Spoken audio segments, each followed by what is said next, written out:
This episode of On the Record is brought to you by Weisler Engineering. Hello everybody, Mike Lester with Ag Equipment Intelligence. Welcome to On the Record. I'm here today at Vanderloop Equipment in Beaver Dam, Wisconsin with 9 of the Ag Equipment Intelligence and Farm Equipment staff. Here's what's coming your way in On the Record.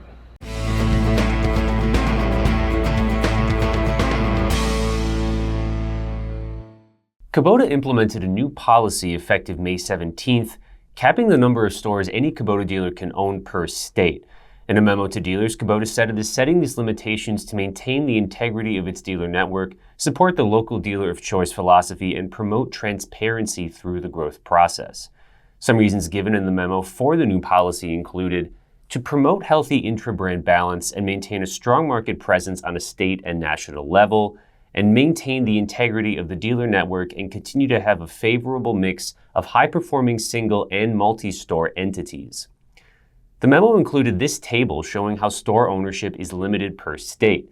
The cap per state begins at 6 in states with 10 or fewer Kubota locations and ends at 25 stores per ownership group in states with 51 or more Kubota stores.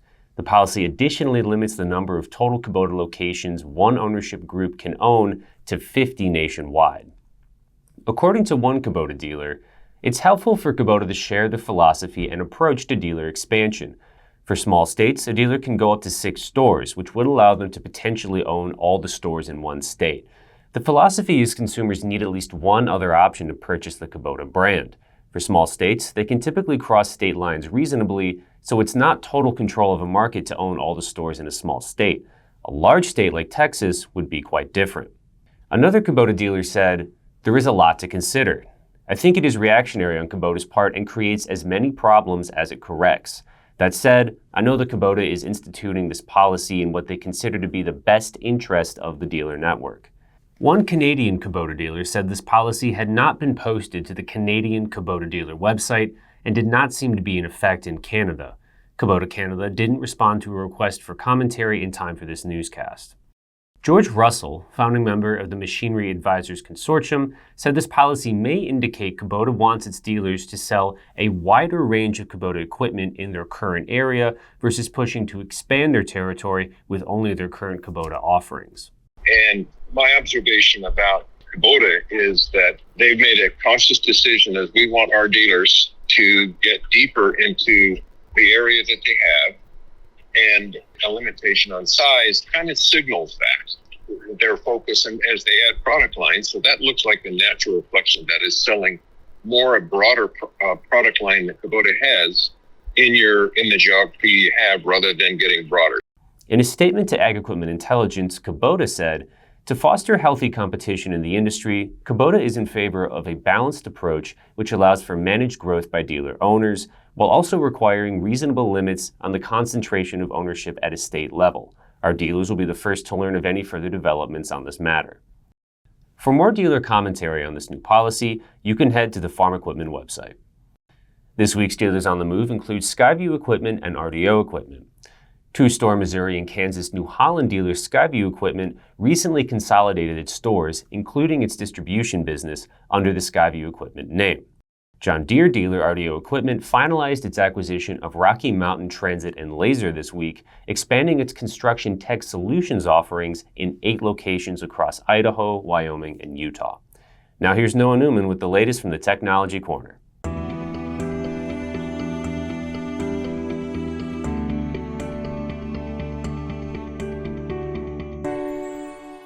Thank you very much, Ben. I recently had the chance to talk with Blue White CEO and founder Ben Alfie in Israel. The Robots as a Service company makes Autonomy retrofit kits that are currently being used on over 300,000 acres in Washington and California.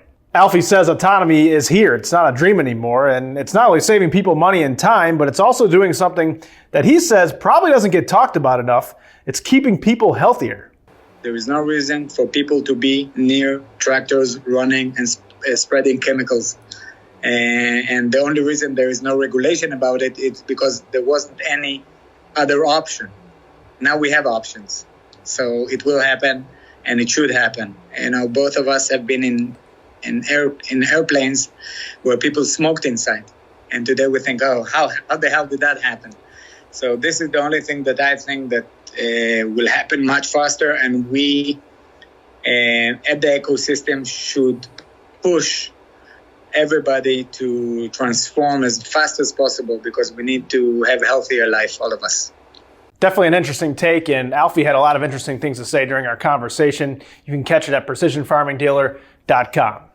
In the Technology Corner, I'm Noah Newman. Back to you, Ben. Thanks, Noah. 8-store AGCO and Claas dealer Ohio Ag Equipment informed its customers on May 17th it is ending its distribution arrangement with AGCO. The letter to customers said the dealer and OEM mutually decided to part ways, and the dealership is working diligently with AGCO and Claas of America to find alternative distribution and dealership options to continue to support its customers. Ohio Ag Equipment is also a dealer for Geringoff and Woods Equipment and is the exclusive dealer of Claas combines in Ohio. Ken Taylor, president of parent company Caterpillar dealer Ohio Machinery, said in a memo to Ohio Ag Equipment employees, "As the world of agriculture changes, so does the landscape of its suppliers. More than ever, market forces are requiring us to look within and focus on our core competencies, optimizing our organization to more efficiently serve the industries that are closest to our roots in order to remain a viable, relevant partner with our customers. As such, and after a great deal of difficult discussion, Ohio Machinery Company and AGCO have mutually decided to end the distribution relationship, and we will be dissolving our ag division by the end of the year." According to the newly released 2024 Big Dealer Report, Ohio Ag Equipment sells Claas combines at 7 of its 8 locations and is currently tied with 3 other dealers for being the 4th largest Claas dealer in North America.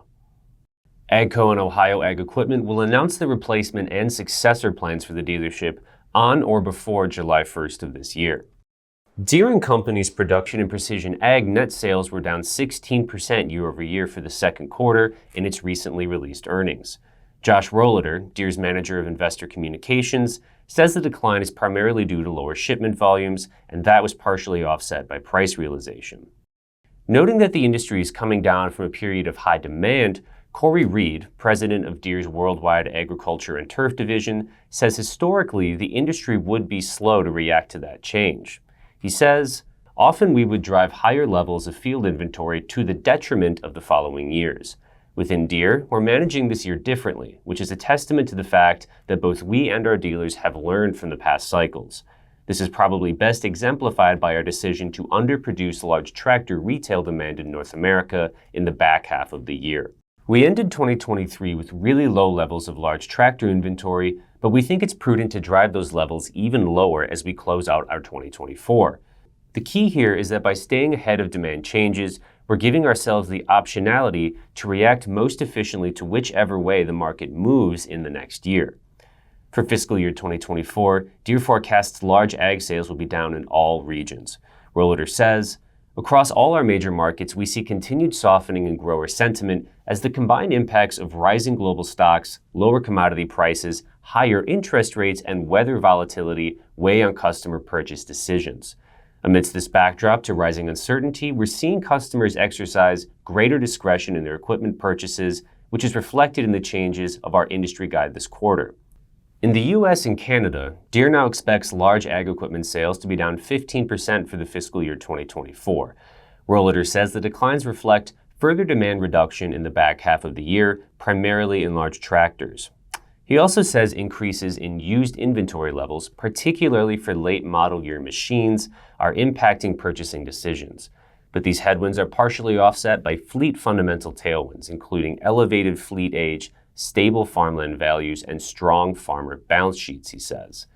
Deere expects European large ag sales to be down 15% as well, and in South America for sales to be down 15 to 20%.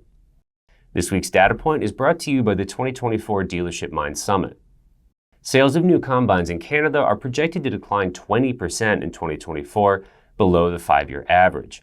This is due in part to declining grain and oilseed revenue and strong sales from 2023, according to an April 24th report from Farm Credit Canada. As always, we welcome your feedback. You can send comments and story suggestions to bthorpe@lessernermedia.com. And for On the Record, I'm Ben Thorpe. Thanks for watching, and we'll see you next time.